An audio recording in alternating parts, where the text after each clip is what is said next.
Welcome to FolkCraft.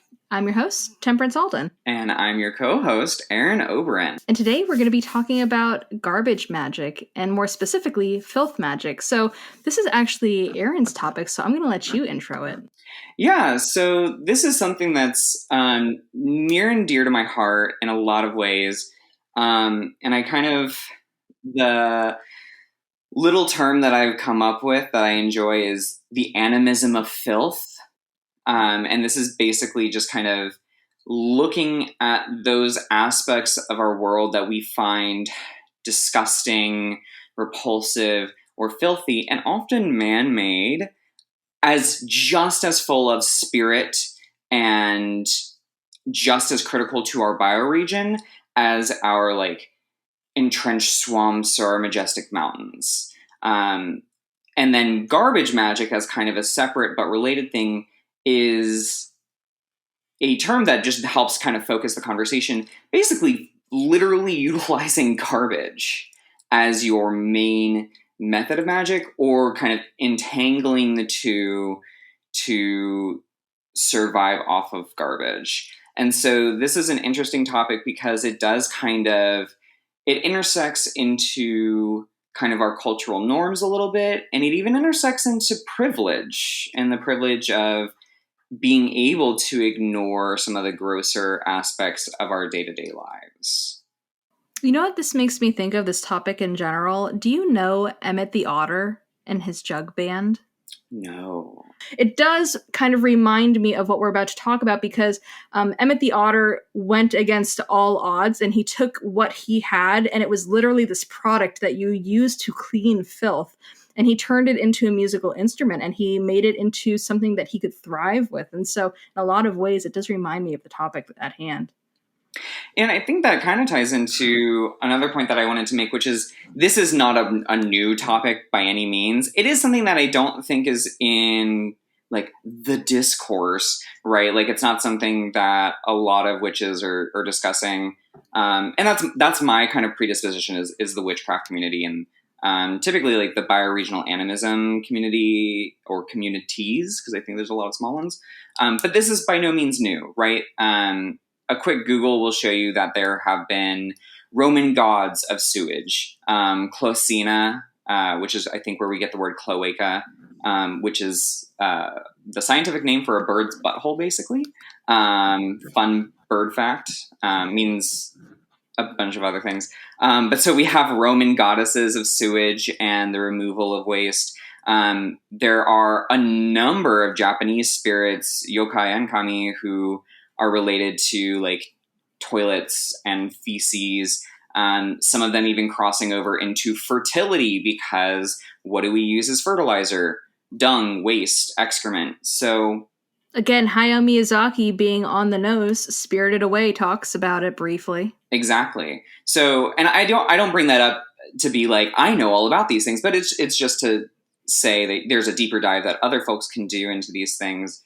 And to say that the idea of exploring the spiritual aspects and the magical potential of filth is not a new idea at all. And what actually really has inspired me to talk more on this and kind of bring it to the forefront of my discussion is so for those of you who may not be as familiar with me, I write a lot about my bioregion, which is Florida, which is also temp, where temp is at. Wow, you're doxing me. Am I? No. Are you not famously the Florida woman of witchcraft? Please no. I hope that's not my reputation. That's how I think of you. Thank you. Yeah, the devil has red hair in Florida. That's for fucking sure. That's canon. So I'm primarily known for just making Florida as big of a fucking deal as possible. Re-falling in love with the state that I grew up in, that I hated as a child and had to kind of evolve in my thinking. And kind of talking about the way in which the stories we tell in folklore inspires our practices. And so in this kind of conversation about animism and bioregional animism, I see something that is kind of shallow in this conversation, which is just the land, capital T, capital L, the land.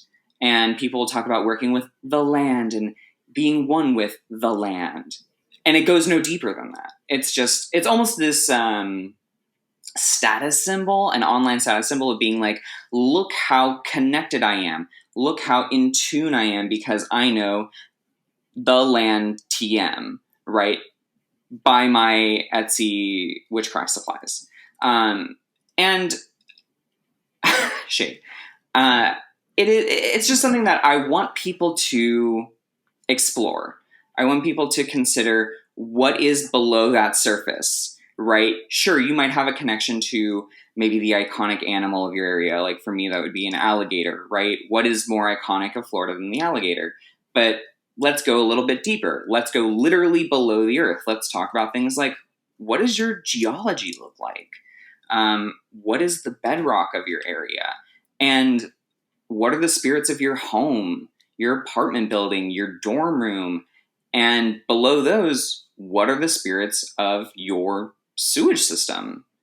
You know, these things that we think of as gross and disgusting, I think also connects to kind of our cultural shame around these subjects, where we look down on people who do work with things that are filthy. We look down, I'm using the royal we here, right? Looking down on janitors, on garbage truck drivers, on sewage processors, on plumbers, because their job, essential to ensuring that we are healthy as a community, are shamed for it almost. Well, I think it's really important to anyone that works with the land, TM, right? Okay. To anyone that works with the land, I talk about it every year. Certain holidays, I specifically do acts of service, and I specifically go and pick up trash. I do a lot of beach cleanup because I work with a sea god, so that's something that is a very devotional act for me. Is I go and I physically like pick up trash, pick up litter. I do it outside. I do it in my complex. I will go to parks and do it. When we work with the land, that includes not just being on the land or walking on the land or taking a video on the land or, you know, leaving food or planting seeds. It also means cleaning it up. It means removing dead things from it, not just dead animals, but dead plants. And, you know, rest in peace, my marigold that I killed. It means removing that out of my house too. So, you know, there is this kind of, you know, nebulous of the land. Well, what is the land? What does it mean, right? If we get down to the basis of what is the land, right? Beneath your feet, there was land before there was concrete. And the spirits that resided on that land still reside there, but they're joined with spirits that are newer, that happened because of the structures, that happened because of the cars, because of the pavement. You know, I was reading something today. There's a video game that was popular in the early 2000s called SimCity. If you know, were a kid in the early 2000s, you know what SimCity is.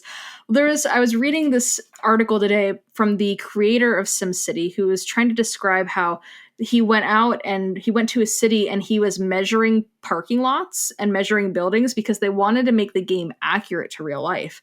And he realized that parking lots were often like double or triple the size of the actual store that they would be doing. So the game was designed to kind of like hide the parking lots, and they would put them like underground or whatever so that like you could have more fun space on the surface of the land.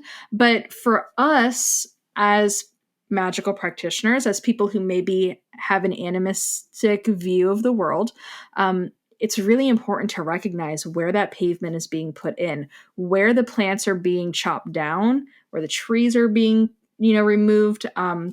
If you have a city that has any kind of forested area, anytime that land is about to go up for some kind of development, there's usually a city hall meeting involved with it. What are the chances that you know about that, or that you could go lobby to prevent that from happening? That little patch of forest in your very urban area may be the last place for certain animals or insects to really have a home. Not to mention any of the spirits that would be there for the plants, the trees. that are on the ground or that people go to connect to. So, recognizing what does the land mean to me? I can't tell you definitively, like, the definition of the land is this. You have to experience the land, TM. You have to go outside and take off your shoes and put your feet on the pavement and put your feet on the dirt and allow yourself to feel what it is below you. And I want to touch on 2 points that you brought up. One, how development does tie into this, because there's an aspect of development that is obviously harmful.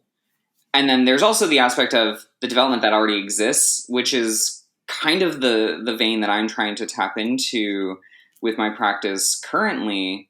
Because I think even I, as someone who's like, right, respect your city spirits, engage with your city spirits, oftentimes that's still hard for me to continually do that and think of my home as a magical space, my city as a magical space, and of course the sewers as a magical space. And in the flip side, that getting involved actively with preservation of land. Right now, the Everglades, and this is something that I will always bring up when talking about these things, the Everglades are under attack.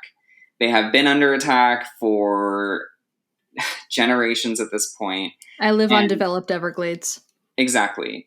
Everything south of Lake Okeechobee used to be this sprawling, what I've heard you refer to since I was a kid as the liver of America, because it's what filters so much of the grime and pollutants and the things that cause harm to our environment. And the Everglades cleans all of that and helps us survive, not unlike our modern sewer system and water processing plants. But it is under attack constantly from development. And so, just like Tom said, it's so important that if you are an animist, that you are engaged not just with your landscape as it exists as a pristine object in your mind, but also the politics behind it. And I know people are really trying to reject politics and witchcraft, but it will all... You can't divorce it. You can't divorce it. That's my opinion. That's another episode completely. Sure, and I won't go too deep into it because I've made myself clear on plenty of platforms that witchcraft is political. But if you're going to call yourself an animist and you're not going to get involved with your local politics that directly affect your bioregion and its maintenance, and this is especially sensitive in Florida where we have so many at-risk animal populations and plant life that are keystone.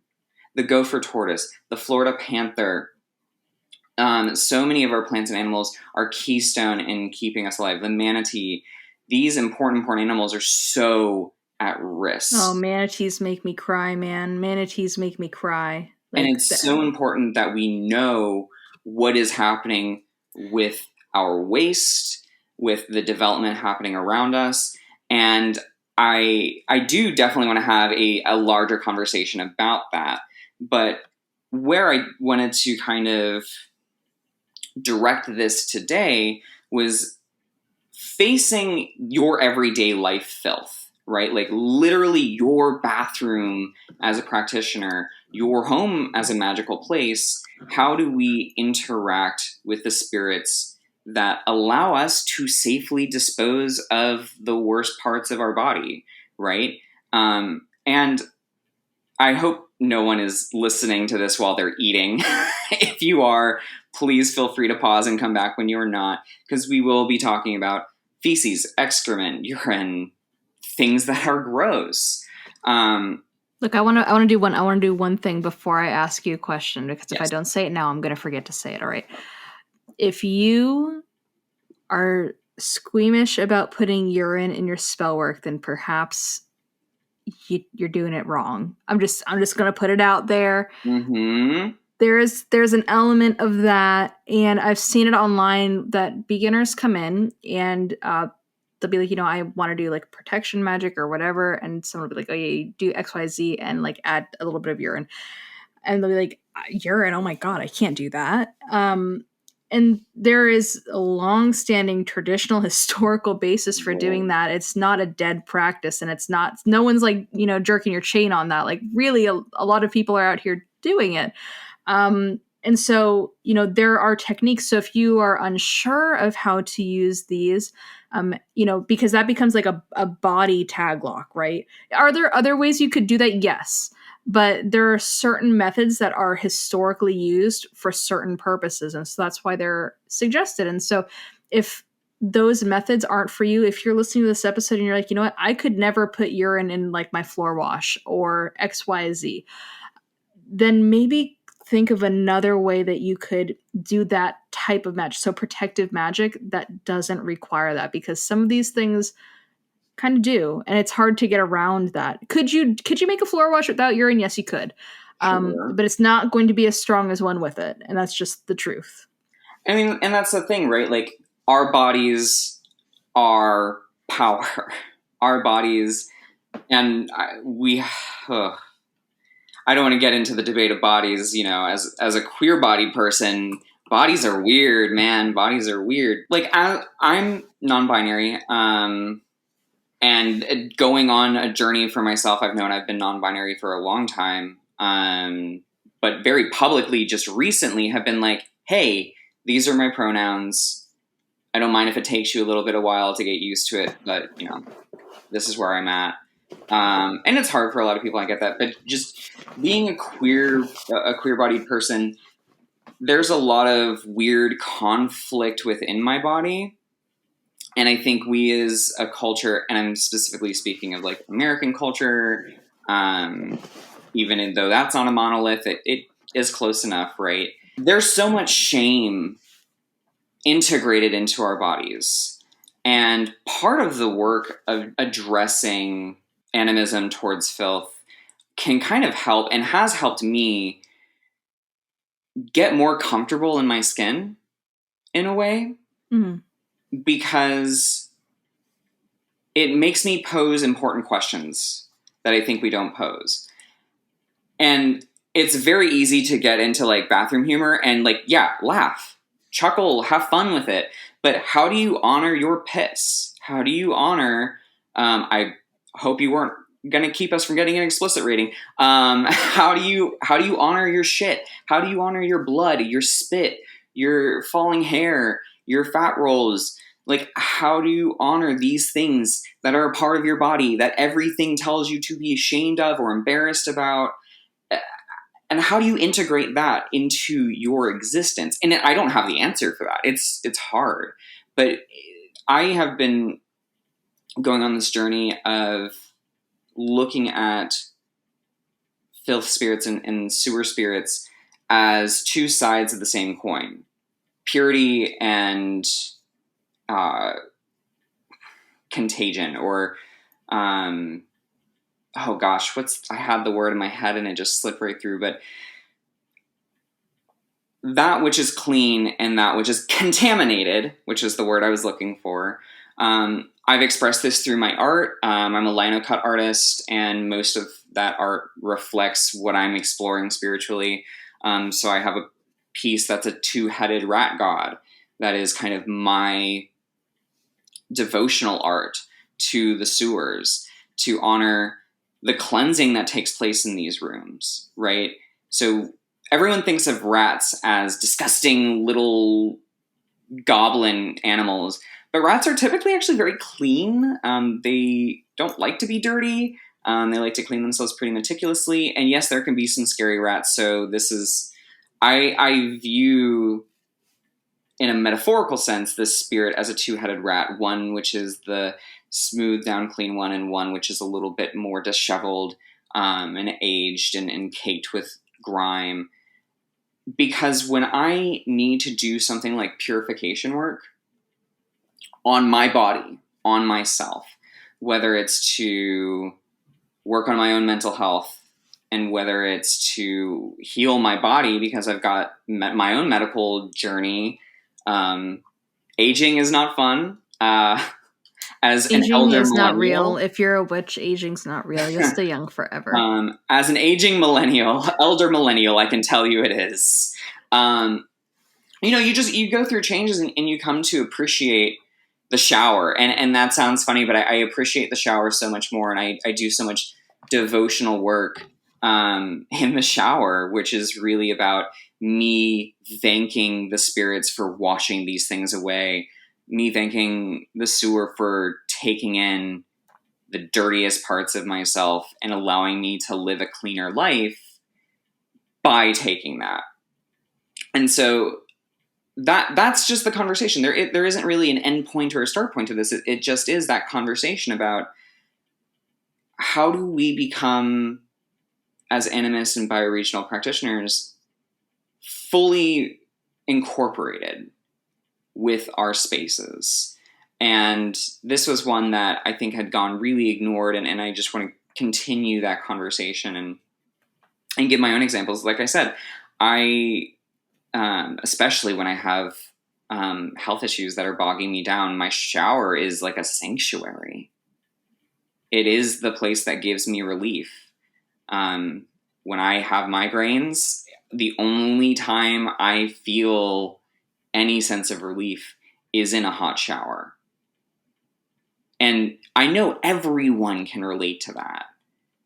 But how often do we find ourselves becoming grateful for having that and appreciative? And it's also very personal for me as someone who's been accused of, and probably rightfully so, of being a germaphobe. I'm doing air quotes for anyone that can't see. I have a lot of struggles with a lot of compulsions and aversions to things having germs on them. Sometimes it manifests itself in a really small way of avoiding door handles. And sometimes it can be a little interfering, where if I touch something that I think might have been touched by someone else, my hand is off to the side until I can wash it, right? So kind of having that journey where I'm trying to work past that in my own life, getting into connection with spirits who are about feces and sewage is a very, very interesting and confronting experience that has made me more grateful for the privilege that I stand in, right? Of being able to have a place to go to. Yeah, I think like I work within this realm, but on a very opposite end than you do, because you're working with like dirt itself, kind of in a way, and I work very much, and work is loose air quotes on that, but I pay a lot of reverence and respect to my house spirits, and I'm I struggle with mental health, and so there will be, you know, days or weeks go by where like certain things have not been cleaned, or like I'll wake up and I'll be like, I just like I have to shower today, like I have to. And that's just, sometimes if you struggle with your mental health or whatever, that can happen to even someone that is like not quote unquote mentally ill or whatever. Like anyone can fall into depression or have like a really bad panic attack or whatever, and kind of like shut down all the avenues of their lives, and suddenly like find themselves surrounded, and like they're like, oh my god, like I haven't done my dishes in like 2 or 3 days or whatever it is. Right. And so I pay a lot of like reverence to my house spirits. So cleaning can absolutely be like a devotional act for me. Is it something that I want to do? No, never. Absolutely never. But it's something that has become very spiritual to me because it's important to my house. And if I have not done certain things, there is one particular spirit that lives in one of the bathrooms in my house. It will let me know that it's angry. Like it's not quiet about it. And it's basically like my, like where my bed is, it kind of like it faces man, someone that's going to listen to this is going to be like, man, the feng shui in your house is off. Okay, but so my bed, like the head of my bed faces the door, and like I'm like in a clear shot to this doorway. Like if Mm-hmm. so, when I'm in bed, if I roll over in the wrong angle, like your face kind of points down a little bit, like I'll see through the hallway to my house, and it'll be there, letting me know like you didn't clean the bathroom. Right. And you said you're, especially if I tell my house spirits that I'm going to clean something and then I don't clean it, I end up, like I don't, they make themselves known. And so in a way, I'm kind of working on the opposite end of the spectrum where it's like I haven't become comfortable with the filth. I've become motivated to build a relationship with cleaner spirits, or like energy that kind of functions in that way. But I think that does work with the spirits of filth. And I say that because I think that when I look at the sewage spirits, which is where my focus is on now, right? And in my kind of practice is to, when something comes to me and it's something that I want to explore, I explore it for months and months and months on end. So this is still an ongoing journey for me. And I try not to get distracted. I talk about in the past, like if I'm going to learn how to work with a plant from a medicinal perspective, from a spiritual perspective, I'm going to spend months, sometimes a year, working with one fern to understand that spirit. And that's kind of my approach. So in hearing you talk about that made me also think about filth has its place. We can't live in filth. Humans cannot survive successfully in filth. Hearing you talk about mental health and how it affects the cleanliness of the home and how that throws off the balance is a huge, like, yes, I feel seen, I feel heard, because that's something that I struggle with extensively. I get drained really easily. And so what is the last thing on my list at the end of the day is to clean. But then that clutter and the amount of garbage that can accumulate then starts to have a negative impact. I can only speak on my experience, but seeing garbage piling around my wonderful home, that is the place where I feel my safest and where I have pleasant memories, it makes me sad. There's no other way. Like, it just makes me sad. And on the spiritual side of that, there is a kind of context for filth being out of place, generating spirits of uncleanliness within your home, right? I wish I had the reference with me right now, but I do have a book on yokai, and I am by no means anywhere near an expert when it comes to Japanese folklore or spiritual practices. But I have passing familiarity with yokai, and there is a particular spirit that only appears when someone has not been cleaning the bathroom and is just there to be a nasty, scary thing that reminds you need to clean. And as you were talking about, I'm kind of picturing, there was this show in the early 2000s called Dead Like Me.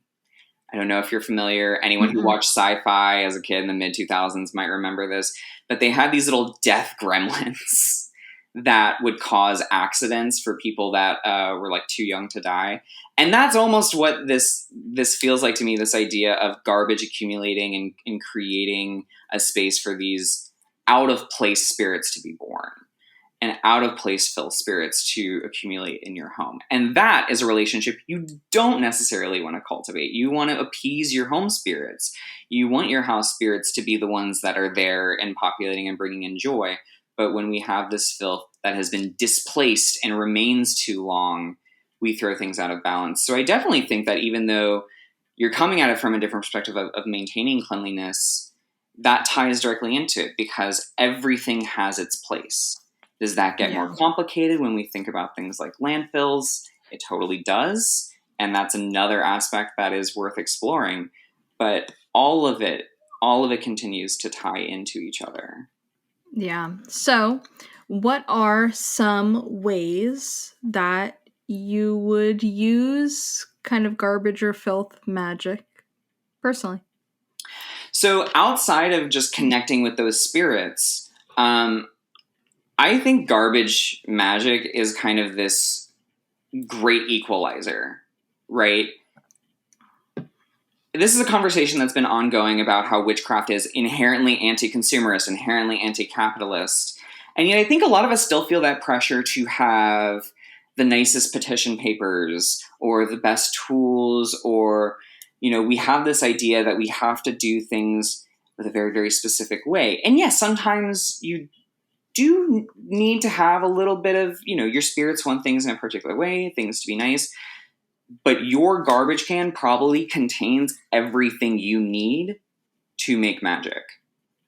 And that would be my biggest thing, is just, if you are finding yourself in a place where you're like, oh crap, I need to go out and get this thing and that thing and all these components I need to do 5 metaphysical stores, open a garbage bag. As safely as that is for you, wear gloves, right?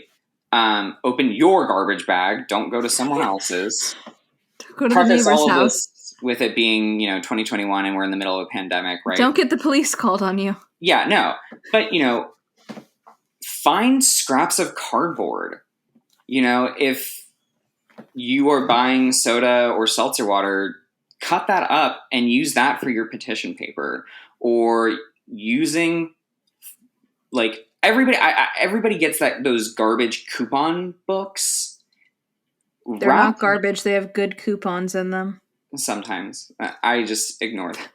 They have good coupons. Yes, and I shouldn't ignore them, and you're very right. But if you do get those and you don't particularly use them, rip those out and make sachets with those. We don't need to always be sewing together these perfect sachets of ingredients. Roll it into newspaper, roll it into these bits of coupons or whatever it is you have rolling around. I think the first thing that comes to mind with garbage magic for me is Maleficium or Baneful Workings. One of my favorites for a long time is, because I try to keep my Maleficium away from the house most of the time because it can be really gross. But find an active porta potty and take a picture of someone you don't like and throw it in the bottom of the porta potty. Hot tip. Let everyone that uses that day shit on the person you hate. Oh, allow such the a community, good one. Allow the community to continually add to this working, to shit on their life, to ruin it, to decay them in front of you, to surround them with disease. This is particularly effective in political magic. Write the name of your enemies on toilet paper and use that toilet paper for what is it intended for, and then flush it down the goddamn toilet. Get nasty if that person's deserving of it. Back before the age of COVID, cigarette butts would be another one that make for good tag locks. And another thing that I definitely want to touch on, and this again ties into something that I briefly mentioned, was that privilege, right? I think working in these realms of filth and trash and how does that intersect with magic kind of automatically should trigger ideas of privilege in our lives, because these are things that we don't have to, or at least I do not have to inherently work with. And something that really put into perspective was a friend of mine a number of years ago kind of telling me a story as we were talking about spirits that we work with that are not gods, but personifications, right? And they worked with trash, capital T, trash, the spirit who is trash. And they worked with them specifically while they were homeless. And they would petition trash to help them find food and make pacts with trash to be able to find safe lodging. And so when we're thinking about these things and how magic intersects that, there is the spirit of filth that you can petition for protection, right? Protection from disease, protection from the dangers of living homeless, of starvation, of tainted food.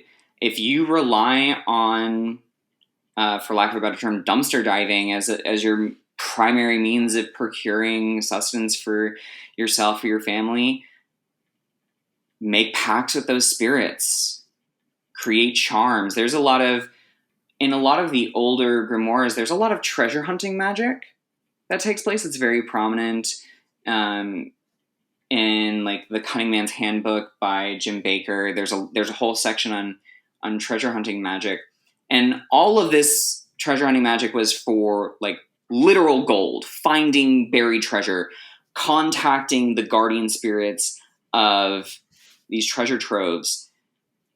And I'm very much about experimentation and doing things that work for you. Use treasure hunting magic to find the things that you need to survive. If you know you're going to be spending your day, and maybe we can take it back a notch into something that's less dire. Maybe your job relies on you being able to find, secondhand furniture, right?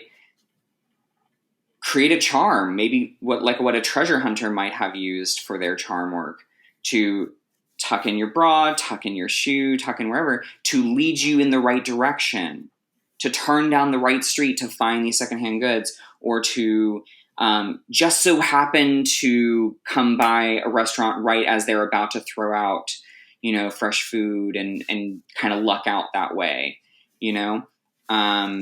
Dowsing is still a modern day way of finding not just water, which I think is what people mostly associate with dowsing, like water. I think ley lines. I'm from the country. I'm used to people finding wells and shit with twigs. But instead of, I'm not suggesting go around town with a dowsing rod looking for the best place to find your secondhand goods, but use the methods that were used for cutting your dowsing rods, finding those branches that are growing in a Y and cutting them in that particular hour, and wear it around your neck as a charm, that charm will lead you in the right direction. I mean, there's so many different ways that you can broaden your horizons and think about what it means to work with trash, what it means to look at the things that we throw away and start to value them. This is something that artists who work in kind of the found material genre are very familiar with. Turning things that are thrown onto the ground into pieces of art. Anyone who's familiar with the work of drag artist Ms. Cracker is probably familiar with the story of when she was a kid growing up in New York. Her mom would just kind of send her out and say, okay, go find a bunch of trash, bring it home, and we're going to make art tonight. If you can make art out of trash, you can make magic out of trash, and you can survive through trash. It's hard. It might be difficult, but there's spirit everywhere, even in those places that we don't acknowledge on a daily basis. Yeah, I only have two solid examples really of like how I would use it and how I do use it. One, reduce, reuse, recycle. I'm a green bitch, okay? So I'm all about recycling, and I love buying glass jar products just so I can recycle it. And that does fall into this sphere. I do a lot of recycling, and I live in a place where we don't, like, my city doesn't really recycle because we don't have it's hard to explain where I live and have it make sense, but we don't have trash bins in my city. We have this place that you drive to if you want to recycle, and it's a single stream recycle, which has a whole bunch of issues in itself, because if like it's contaminated, so I have a bin at my house that I bought, and I force my house to put recyclable items in this bin, and then I drive it to the recycling place like once a week. So, reuse, recycle, things that could have been trash that other people might have thrown in the garbage, get reused in my house. And so if you eat meat, there's a very good chance that you will come across bones in that, and that is something that you can take and use. I've seen, and Marshall, Witch of Southern Light. I believe on his podcast, it's going to be on. It was on FolkCraft. So if you go back to the episode of FolkCraft with Marshall, on Not in Cord Magic, he does discuss using chicken bones from rotisserie chickens. So that is something that you can use. And now he is making charms with it, but that still does fall into this kind of reusing things that would otherwise be garbaged. Absolutely. Throw those chicken bones on an anthill, come back a few days later, and you've got yourself plenty of good working tools. Yep. So that's it. That's it for us today. So if you'd like to support the podcast, we do have a Patreon. It will be under FolkCraft, and the links to that will be available. I'm Temperance. You can find me online at Wild Woman Witchcraft or Temperance Alden. My book, Year of the Witch, is available everywhere books are sold. And this is Aaron Oberon. You can find me only on Instagram at Aaron Oberon. I make a lot of cool art, I think. You can check it out. And if you're interested in my book, Southern Cunning, American Folkloric Witchcraft in the American South, you can find that also wherever books are sold. And that's it. Thank you.